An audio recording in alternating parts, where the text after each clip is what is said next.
Ladies and gentlemen, the President of the United States.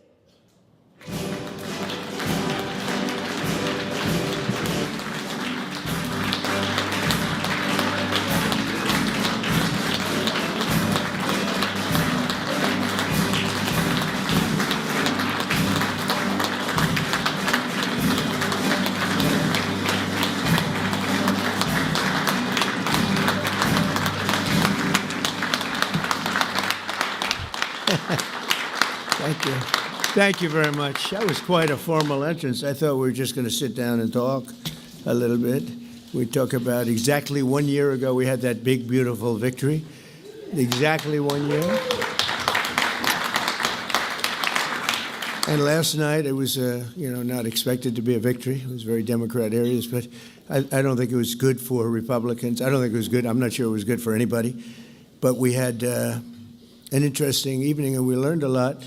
And we're going to talk about that, and I'll say a few remarks, and then after that I'll ask the press to leave. The press has been very, very nice to us the last couple of months. They were great to us in terms of the foreign visits with China, Japan, South Korea, Malaysia, and they were actually terrific. So I want to thank you for that. I'm sure you'll get back to your normal ways soon. But we did a great job over in China. And we've done a great job in turning off wars. We stopped 8 wars. And we have 1 to go, as you probably know, and that'll get stopped also. But we've done a great job, so it's really been an honor to do it, and I did it with many of the people in this room. Every one of you I know, and every one of you I like. I like our leaders. I like everybody. But I thought we'd have a discussion after the press leaves about what last night represented, and what we should do about it, and also about the shutdown and how that relates to last night. I think if you read the pollsters, the shutdown was a big factor, negative for the Republicans, and that was a big factor. And they say that I wasn't on the ballot was the biggest factor, but I don't know about that, but I was honored that they said that. And I just want to thank everybody for being here, and a very special thanks to Vice President J.D. Vance, who's doing a terrific job. J.D., thank you very much.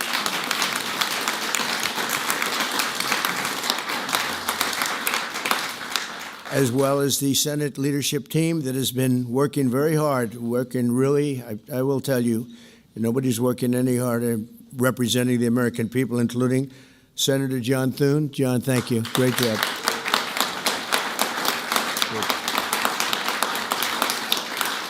Senator John Barrasso. John, thank you very much. Senator Tom Cotton, wherever you may be. Tom, thank you. Thank you, Tom. Thank you. Senator Shelley Moore Capito, who's been very involved. Thank you, Shelley. Senator James Lankford from one of my favorite states, 77 out of 77. I always say 77 out of 77. Reagan was 56. That was the record. We got every one of them. Thank you, James. And a fantastic friend of mine and an incredible advocate during the election a year ago, Tim Scott. Thank you, Tim. So as you know, we are in the midst of a disastrous Democrat-created government shutdown, and it is Democrat-created, but I don't think they're getting really the blame that they should. That's now officially the longest shutdown in American history.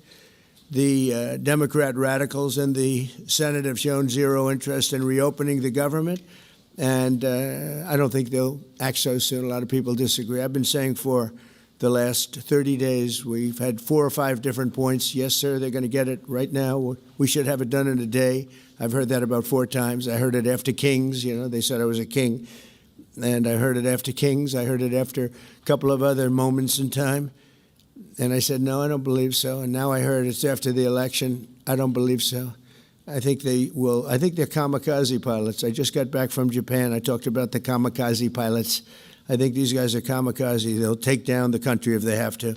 So I don't think so. Millions of Americans are going to be without SNAP benefits. And I will say about SNAP benefits, so when I was president, we had $7 billion worth, and now they have many times that, because these benefits were given to anybody that asked, and they're up to, I hear, just many times, $47 billion. So it wasn't the purpose of SNAP. It was for people that really had problems, down and out, people that really had problems. But during Biden, they gave it to anybody that wanted it. I think it's something you have to talk about because the numbers are incredible. But countless public servants are now not being paid, and the air traffic control system is under increasing strain. We must get the government back open soon, and really immediately. We have to get it up. We have the hottest economy we've ever had, and it's affecting the stock market now a little bit. But the stock market, as of Friday, has hit many record highs during the last 9 months, many. And it will again. This is just the beginning, because when these plants that are being built right now start opening up, we've never had anything like this. There's a boom. There's a construction boom right now, but that's going to be bigger than that. That's going to be an economic boom as soon as they open up, and it's going to be something special. We have car companies coming in. When I was in Japan, Toyota, Mr. Toyota, I said, "What's your name?" "Toyota." I said, "Oh, you're rich." They said, "How much of the company do you own?" 92.1%. I said, "I'm glad you said the one." He wants to be. I said, "You're a rich guy." And he said, "I'm investing $10 billion in the U.S. And you know who I'm talking about, right? You introduced me, Mr. Senator. You introduced me originally when you were the ambassador to Japan. He's still good. He's still strong. But he had no interest in investing in this country. Now he's investing $10 billion as of 1 week ago in building new plants. We have auto plants coming in incredibly, but we have AI and all of them. And we can't be extorted to give $1.5 trillion to people that came into the country illegally, many from prisons, many drug dealers. A lot of people came in from mental institutions. They want to give a lot of money to the people that came in illegally. We have to get them out. We can't. No country can sustain that. That's not like an attack on our country. In no country, these are not going to be productive people. These are going to be anti-productive people. And we can all have big hearts. I have a bigger heart than anybody, but we can't let that happen. It's time for Republicans to do what they have to do, and that's terminate the filibuster. It's the only way you can do it. And if you don't terminate the filibuster, you'll be in bad shape. We won't pass any legislation. There'll be no legislation passed for 3.25. We have 3.25 years, so that's a long time. But when they can't do an extension, and John, I think they've done an extension every single time they've ever been asked forever. This is the first time they haven't done an extension. Extensions are supposed to be easy, but if they won't do an extension, they won't do any bill, even a simple bill. And we should do our own bills. We should get out. We should do our own bills. We should open up. We should start tonight with the country's open. Congratulations. Then we should pass voter ID. We should pass no mail-in voting. We should pass all the things that we want to pass, make our elections secure and safe, because California is a disaster. Many of the states are disasters. But can you imagine when they vote almost unanimously against voter ID? All we want is voter ID. You go to a grocery store, you have to give ID. You go to a gas station, you give ID. But for voting, they want no voter ID. That's only for one reason, because they cheat. We would pass that in 15 minutes. If you don't get it, you'll never pass that. You'll never talk about mail-in ballots. Mail-in ballots make it automatically corrupt. If you have mail-in ballots, automatically it's correct. Even Jimmy Carter, they had the Carter Commission after he got out of office, and he had a group of very distinguished people, Democrats and Republicans, and they passed, they recommended things take place. It was a long time ago. And they said about mail-in ballots, if there is mail-in ballots, there will definitely be corruption, because, you know, they pass through too many hands. I mean, you go in to vote, and they want your card. Even me, I went into Palm Beach. You go in to vote, they want your card, you're this, you're that. They say, "I'm sorry to do this, sir, but I have to look at your identification." I said, "That's all right. I love that." But, you know, you're really not going to get away with much. It was very, very professional and very good, the way it's supposed to be. But these people don't want that. They have legislation in California where it's illegal to ask somebody for voter ID. If you ask somebody for voter ID, if you're an official, and you say, "I'd like to see your voter ID," they can arrest you, okay? They can arrest you because they want to cheat, and they get away with it, and the Republicans let them get away with it, and we won't do that if we have the filibuster. So we're going to talk about that a little bit, and we're going to see if we can sway, because I know we have a lot of, not a lot, I'd say half feel this way, maybe a little bit less than half, and it's time to have a really good talk. If I thought that they weren't going to pass the filibuster, I wouldn't even bring it up. They're going to pass it within the first hour. If they take power, and it's more likely that they take power if we don't do it, because we're not going to be passing any legislation. They're not going to approve anything. We're going to go 3¼ years. There won't be one bill that we're going to pass, because the easiest thing to pass is exactly right now what they won't pass. And they'll do that, and they'll wreak havoc. But let's assume they get in. They're doing it anyway, so it wouldn't matter. They're doing it anyway. And, you know, I have a case where I have great U.S. attorneys that can't be approved because of the blue slips. The blue slips, I think you should terminate blue slips, too. It's a mental termination because it's really a custom. But if you have a Democrat senator or two is bad, but it doesn't make any difference. If you have one senator writes a negative letter on some great U.S. attorney, we had it in Manhattan, Southern District, Jay Clayton, one of the most respected lawyers in the whole country, by far, one of the most respected, and couldn't get approved. The courts approved him. The courts couldn't believe it. They did it like instantly. He went to the best schools, got the best marks, top of his class. Everything was perfect. I mean, he was like led the perfect life. Went to Sullivan and Cromwell. Almost immediately became the head of Sullivan and Cromwell. You know, the most prestigious law firm, I would say, in the country, just about. Whether it's Sullivan or 2 or 3 I could name, but Sullivan, I would say, really maybe number one. He was the head of Sullivan and Cromwell for like 20 years. He went to the SEC, was flawless. He did it for me. He was the SEC chairman. He was flawless. Then he went to Apollo, where he was the chairman of Apollo, and was flawless. Everything went good. The stock went through the roof and everything. I asked him to go to the Southern District, and he said, "I'll do what you'd like to do, sir." This is a very high-quality person. But he couldn't get approval from Schumer. Schumer didn't approve him. The best student, the best schools, everything. He's like flawless. And the courts actually said, "You're not approving Jay Clayton," right, Lindsay? You heard this. The courts actually interceded, and they approved him. But that's an unusual guy. We have other people that are really good, but people don't know how good. Top students, top colleges, and they're U.S. attorneys, and they won't be approved. They're not going to be approved. We have one in Los Angeles who's phenomenal, but no, the senators, the Democrats are, you know, again, they're kamikazes. The Democrats are not going to approve them.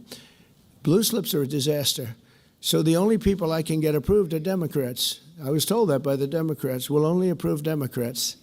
I said, really, is that right? Well, not going to work that way. Not going to work that way with me. But the blue slips are a total disaster. I have 10 people right now that are doing a phenomenal job, and they will be out of office pretty soon. They've got another 2-3 weeks, a couple of them, and then they're going to have to leave. And it's actually a blight on their record because, you know, nobody knows why they left, but it looks like they served 8 weeks and then they had to leave. But they're not going to get the approval because the Democrat, radical left lunatic senators are saying you can't, we're not going to approve you. And if we're not going to approve you, I had actually one Republican who got 2 great letters, but it turned out that he was a rhino, but that was a nice term for him. Now, he got 2 letters of approval, and when I said 2 Democrats approved him, I had to fire him because I figured if 2 Democrats approved him, they wrote the most beautiful letters. I found out, man, this is strange. And he was no good. I fired him. He was really not much of a Republican. The recommendation of that one wasn't such a good recommendation. Someday I'll tell you who recommended him, but it wasn't exactly the best. But when I saw when I saw the 2 senators from Virginia gave him glowing marks, Tim, I said, let me see this. I read the most beautiful letters I've ever seen. I said, I called him up. I said, sorry, you're fired. Get the hell out of here. And but it's a horrible thing. Blue slips is a horrible thing because I have the right to pick judges and I have the right to pick U.S. attorneys, and this takes away the right from me. And I think we're going to go to court on it, and we'll see what happens in court. But it gives the president, it takes away the right of the president to pick people to serve on the court and to serve as U.S. attorneys, which is very important. But the biggest thing is the filibuster.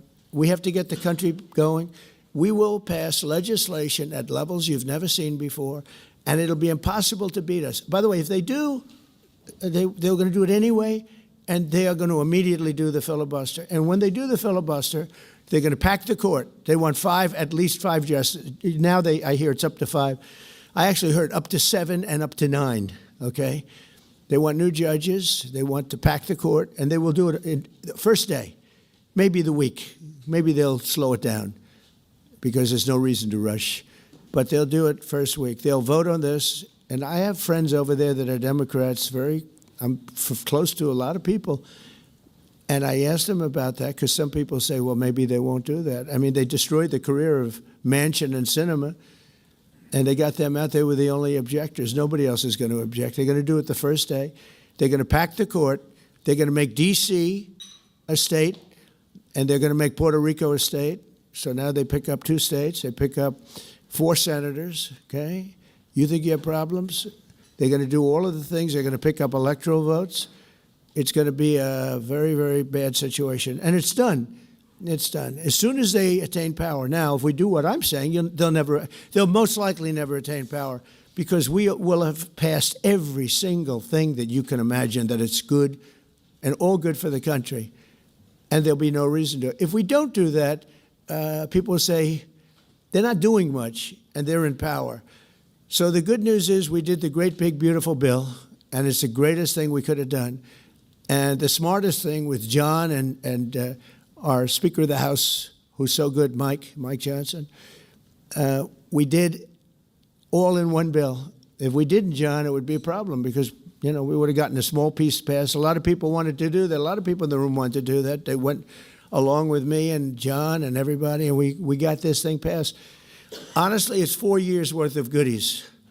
No tax on tips, no tax on Social Security, no tax on, think of it, no tax on overtime. It's an unbelievable tax cut for the workers and for business, where business is going to create jobs, and we're creating jobs at levels that nobody's ever seen before. All these things are good. We have to be able to get the word out. If we don't get the word out, we're making a very big mistake. So I have this long, beautiful, and very boring speech. I won't bother reading it, but because we can just start talking, and I think it's very important. We have to get the country open, and the way we're going to do it this afternoon is to terminate the filibuster. And it's possible you're not going to do that, and I'm going to go by your wishes. You're very smart people. We're good friends, but I think it's a tremendous mistake, really. It would be a tragic mistake, actually. It's time. It's time. If I thought they weren't going to approve, I'd sort of be with you. I'd be fine. I'd be neutral to with you. But knowing that they're going to pass it as soon as they get any semblance of control, they'll pass it first thing, then it's like we have to do it first. And we have 2 years, and we'll end up with 2-3 years, and we'll have this country so perfect. We will have passed more legislation than any Congress and any group of senators or a group of congressmen. And we will get it through. They'll send it to us. We'll send it to them. It'll be a beautiful machine. Otherwise, we're just going to sit around and argue with these people all day long, and they're highly unrealistic, highly unrealistic. Many of them are radical left subversives, frankly. So I want to thank everybody, and we're going to talk, and I want to thank the press for treating us so really well for that foreign trip. It was we had just an amazing meeting. Don't forget, 2 months ago, it looked like the whole world was in trouble over rare earth. And that's no longer even a subject that people talk about. It was all worked out very quickly. Without tariffs, I couldn't have done it. I put a 100% tariff on China. As soon as I heard it, within 20 minutes, I put a 100% tariff on China. When President Xi, who's really a friend of mine, as much as he can be a friend, he's a tough man. He's a tough man, smart man, actually, very smart. The press doesn't like it when I call him very smart. They think I'm not supposed to call him smart. But he leads 1.4 billion people without question. In fact, during the meeting, we were there. A couple of you were there, and some of you saw it. So he's here, and he's got about 6 people on each side. And every one of those people was standing like this. They were at attention. And I made a comment to one of them, and I got no response. I said, "Are you going to answer me?" I got no response. And President Xi didn't let him have any. So if there's any question, I said, I want my cabinet to behave like that. That's the way. I'm demanding that I want them sitting up like that, Tim, just nice and straight. I never saw posture like that. I've never seen men so scared in their lives. They have the equivalent of a vice president. I said, "Are you going to answer my question?" And he's like, he doesn't move. I say, what's wrong with this guy? I will answer all questions. Why don't you behave like that? JD doesn't behave like that. JD buds into conversations. I want to have that for at least a couple of days, okay, JD? We'll keep you long term, but a couple of days of that would be very, very nice. Okay, I want to thank you, and we'll talk a little bit. And I see they set me up with a podium. I thought I'd just be sitting, but it's probably easier. I want to thank you all very much. Thank you to the press, and you can go, and we'll speak to you later. Thank you. I'm going to Miami to make a speech today at a big group, and we have a nice big crowd, and we'll see you there. A lot of you are traveling down with me. Thank you very much.